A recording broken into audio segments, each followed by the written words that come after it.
The best race in the year, followed up by a fight on pit road. This is my dream. Oh my goodness. Kansas wins the race of the year. We don't have to, no one set foot on a racetrack. Don't put another car on the racetrack. This is it. Race of the year followed up by a fight. You can't top that if you ask me. Okay, I'm sorry. This is obviously initial reaction right here. First of all, what a fantastic race. Genuinely, the fight for the win at the end, that was like Jeff Gordon and Jimmy Johnson in Atlanta in 2011. Kyle Larson, Denny Hamlin slipping and sliding, worn out tires, fighting inches between them at the end, running right up against the wall, going to the bottom to avoid lap traffic. But at the end, there was some controversial contact. From this angle here, it just looks like Larson got in the wall a little bit, and then Hamlin had nowhere to go. It's really hard to tell from this angle, like if Denny clipped him on the right rear before. It looked like he clipped the wall, and then he was kind of squirmy, and then Hamlin hit him. But it also looks like that Hamlin just barely clipped him, and that sent Larson's car spinning and chaos. But I want to talk about something else first. I want to talk about a fight. I always talk about how much I love fights in NASCAR.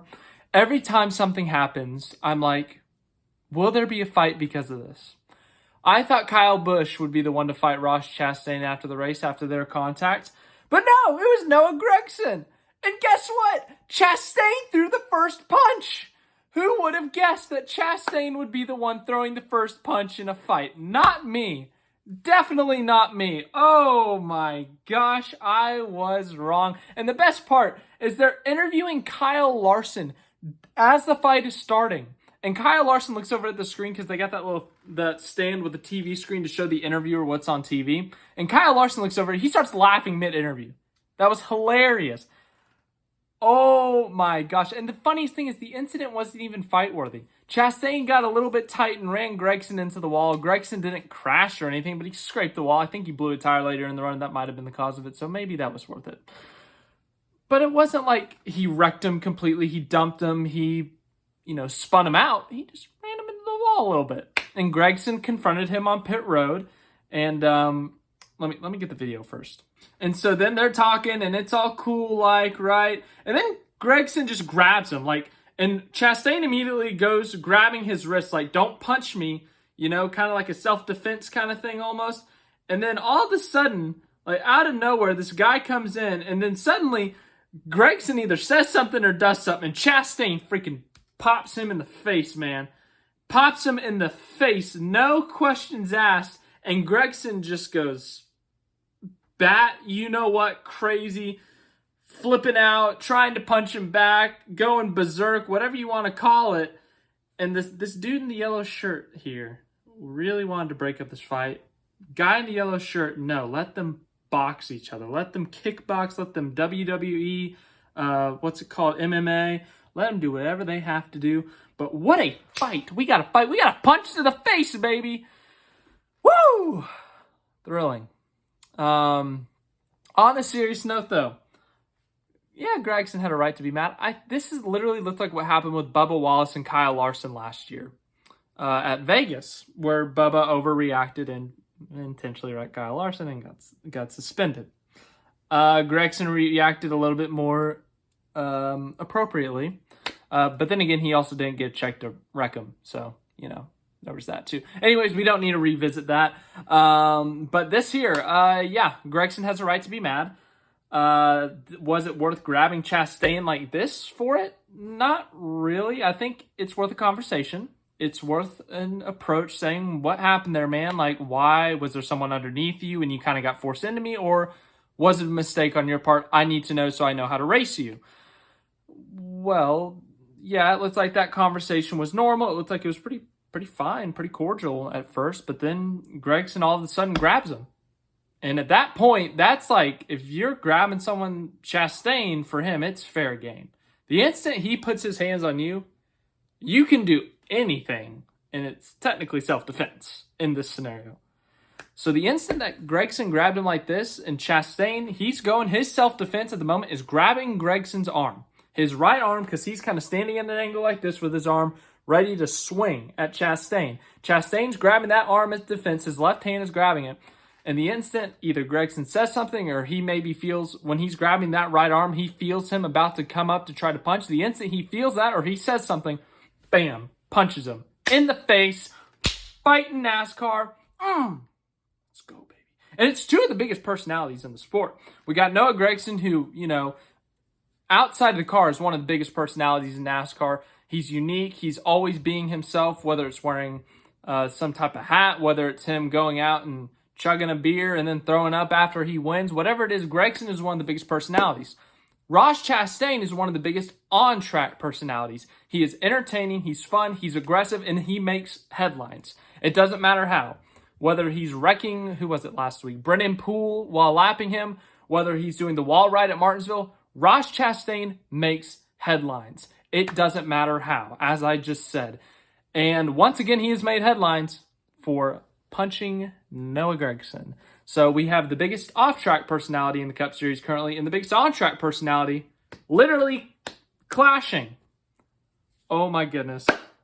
What a race. What a race. We had a record for a 400-mile, mile-and-a-half race. So out of all the 400-milers that have been at mile-and-a-half racetracks, we had the most lead changes in a single race to ever happen. Most lead changes to ever happen at Kansas Speedway. Most lap leaders to happen at Kansas Speedway. Records were broken today. The racing today wasn't fantastic. It was beyond fantastic.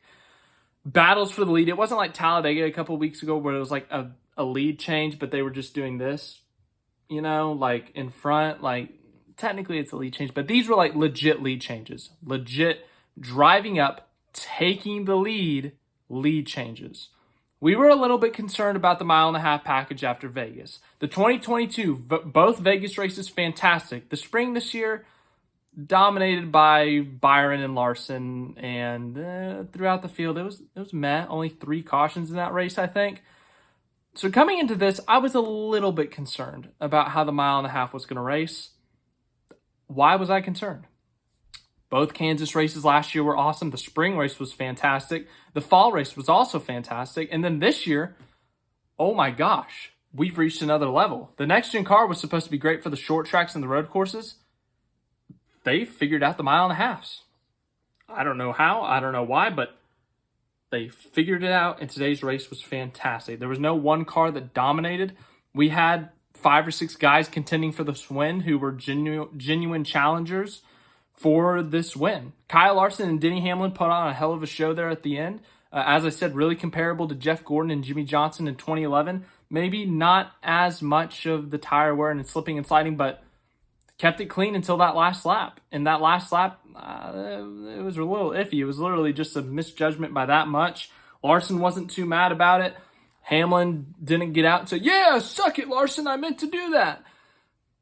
Seemed pretty chill to me. And that was a thrilling finish for Kansas. I mean, what a finish, genuinely, and what a race. We saw Larson, Hamlin, Truex, Reddick, Bubba Wallace. Elliott was even up there for a bit. Byron, he was 2 laps down early in this race, and he came back to finish 3rd, competing for this win after his awful day. He ends up getting 3rd. We saw so many guys up front fighting for the lead no matter what situation they were in, somehow coming back. Hell, Larson spun out of the lead on like lap 7 off of the front bumper of Tyler Reddick, and he came back to contend in this thing. It was easy to pass today, but at the same time, you had to work at it, as we saw in that last run with Hamlin and Larson. Hamlin was better that entire last run, but he couldn't get it done. He could not get it done until the last lap when some contact was made, but even if that contact wasn't made, Hamlin had the momentum. I think Hamlin would have passed him into 3 and 4, pulled a slide job, or it would have been a crash of a finish more than it was. So it was a fantastic race today. If you are complaining about this race, I don't know which race you watched. I have 0 complaints. Some might say, oh, there were a few too many cautions, but it wasn't like they were driving stupidly at a road course late in the race where everyone just dive bombs each other or they're just wrecking each other. Guys were just pushing to the limit. Sometimes they spun, sometimes they hit the wall. I genuinely have 0 complaints about today's race. That is a rare occurrence. Very rare occurrence. This was a fantastic race. I absolutely love this race. Everything about this race was fantastic. And after the race with the fight, oh, cherry on top.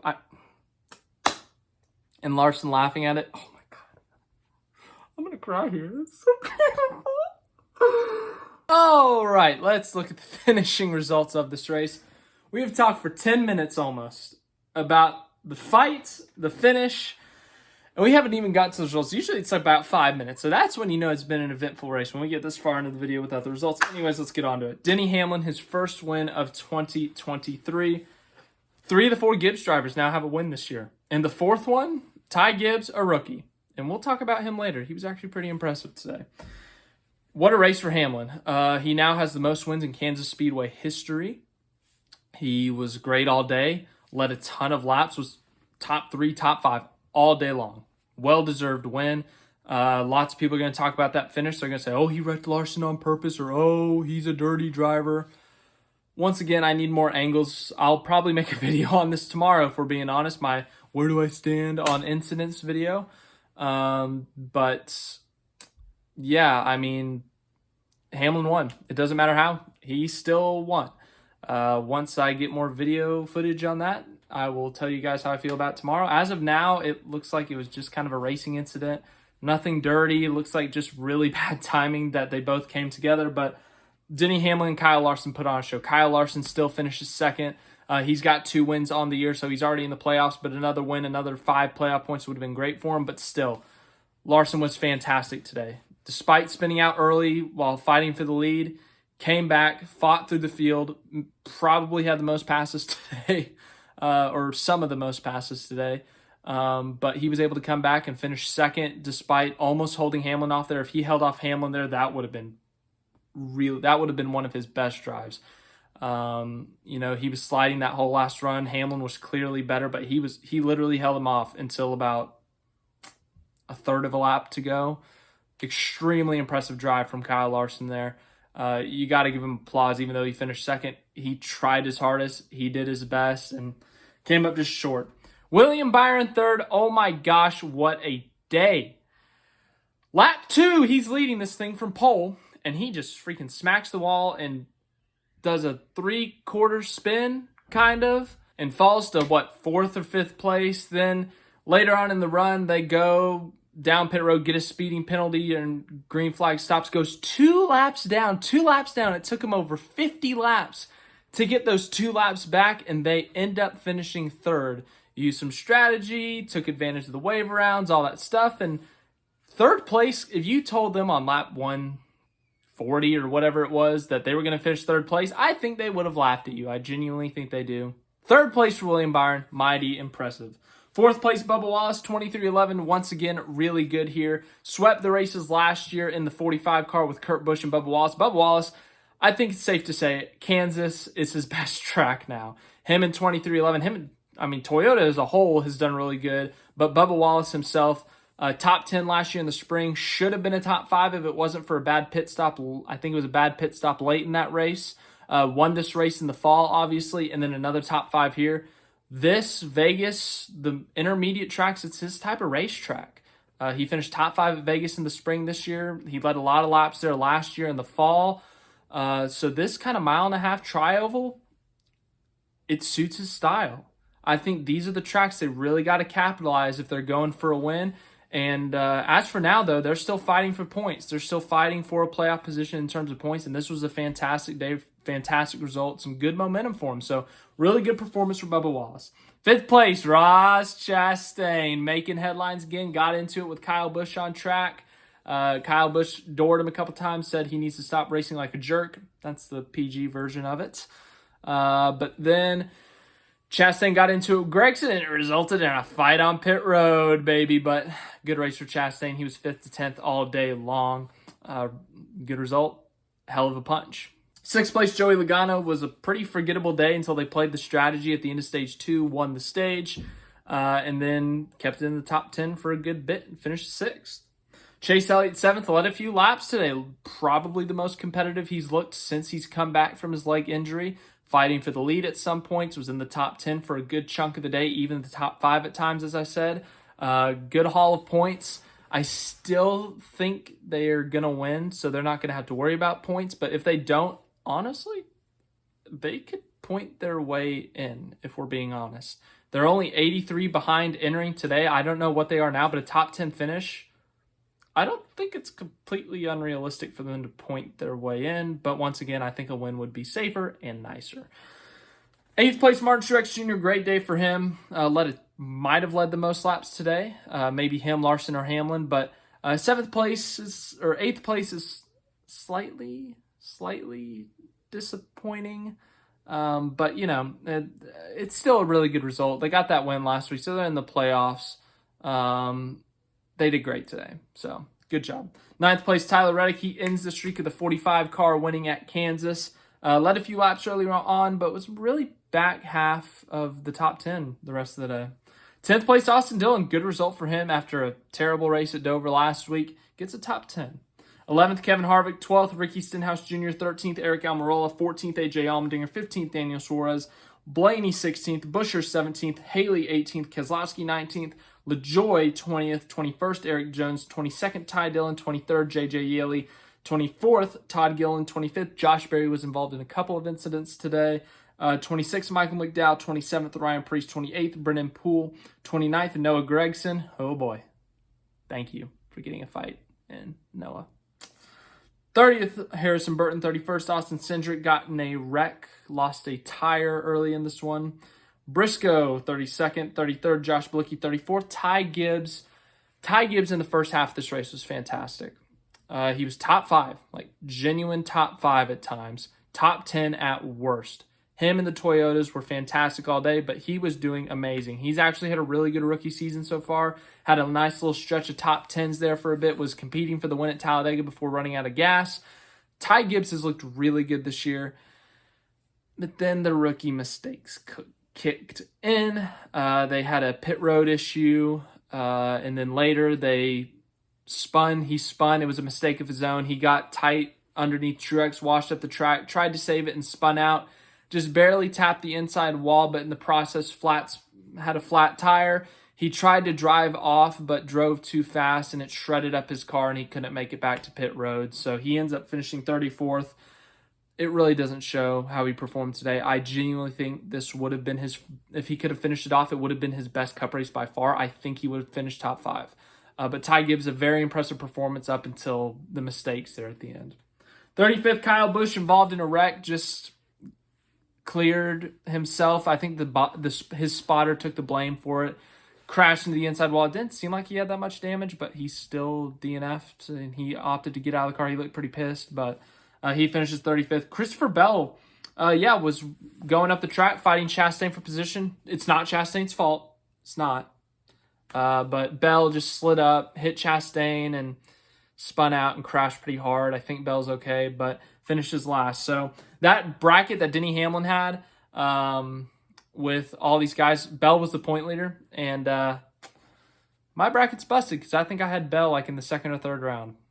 So with Bell, Busch, and Gibbs finishing back there, I think that busted a lot of brackets. But yeah, fantastic race. I can't reiterate that enough. Fantastic race. We got a fight out of this thing. No question, 10 out of 10. This was the best race of the year by far. Maybe the best race of the next-gen car. Lead changes, genuine fights for the lead. Tire wear, different strategies, different guys up front. A fantastic fight for the win and a literal fight. So let me know what your thoughts were on the race today and what you thought of it, and I will look forward to reading your comments. I'm really excited to see what you guys have to say about the fight, but I'm also excited to see what you guys have to say on the Hamlin-Larson incident. See what you guys are going to say there, because I think I'm going to get a lot of mixed opinions on that one. But thank you again for watching. Like, subscribe, share, and all that stuff. I'll see you guys in the next video. We got a race next week again at Darlington, the throwback race.